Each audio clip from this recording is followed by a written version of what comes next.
So as we step into this time of the veils reaching that critical mass where you can really tell that they're thinning, something that you can do to help clarify your heart, something you can do to help enhance your interconnectedness within yourself and with your ancestors, is to bring forgiveness into your awareness. So say you have a parent or a grandparent that is passed, and maybe your grandparent didn't have a great relationship with your mom, or maybe you didn't have a good relationship. Maybe there was abuse, maybe there was addiction, maybe there was, different pieces where you felt wounded and abandoned in that relationship. Light a candle for them and talk to them. The veils are so thin, they can hear. They can hear so easily. And if you want to, and just talk to them and recapitulate and tell the story as you remember it. And then see if you can get to this place where you can say, I accept you. I love you. Yes, all this pain is here. It was experienced. And up until now, I've carried it. But now I would like to let it go. And I can know my pain and my love at the same time. I can accept you. And maybe you want to go even deeper and do a full-on forgiveness practice with your ancestors. When you're going into the unseen realms with the energy of forgiveness, it is a great alchemical elixir. And that forgiveness not just liberates you, but it also liberates them. You are freeing your ancestors with the spirit, bringing the spirit of forgiveness to them. You are freeing your ancestors generation before generation before generation by doing that. And you're liberating yourself and future generations.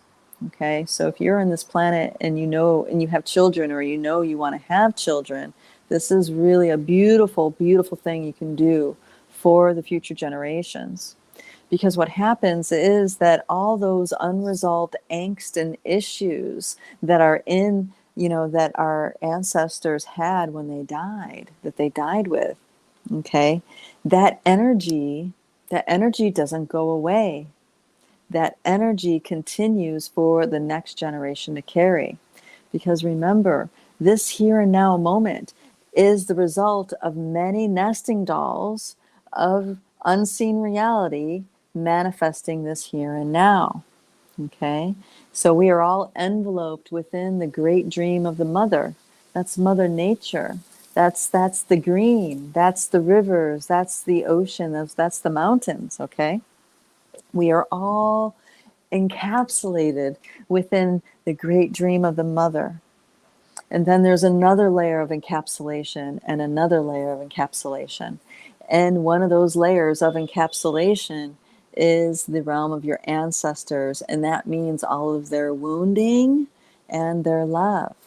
So as you bring the frequency of forgiveness into that nesting doll that is your ancestral realm, you're alchemizing in such a way where you're changing the trajectory of your life. You're changing the flavor of that nesting doll, so you no longer need to put energy into resolving those unresolved pieces of your ancestry. You can actually live for your purpose, your intention, instead of making amends and having to heal all the unresolved stuff of your parents and grandparents and so forth.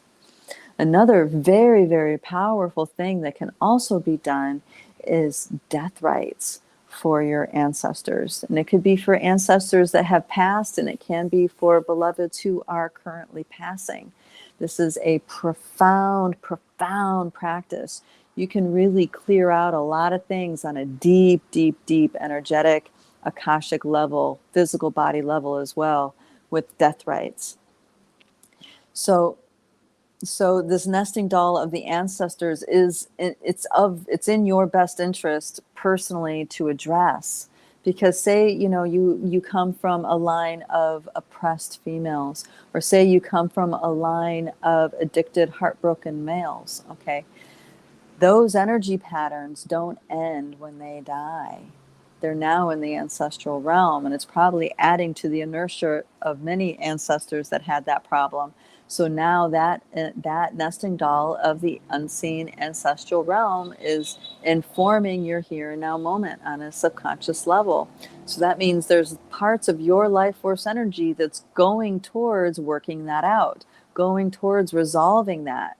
Now, if you just deny, disown, shut out, then nothing gets resolved, and it all stays in the subconscious. And now you are no longer, you're that much less aware of how you're creating your reality. You're that much less aware of the subtle realms around you. See, when you do this, your psychic intuitive gifts diminish. You diminish your own light. You diminish your own bridge into the dream realms. Okay, so the more open you are, the more interconnected you allow yourself to feel and be, the more psychic intuitive capacities come online, the clearer your heart becomes. So you have much clearer perception of these unseen realms, and then the more empowered you are in the dream realms. This is something that is very, very consistent throughout all the indigenous practices that I've been exposed to in my life. And I've been exposed to quite a few and trained with quite a few.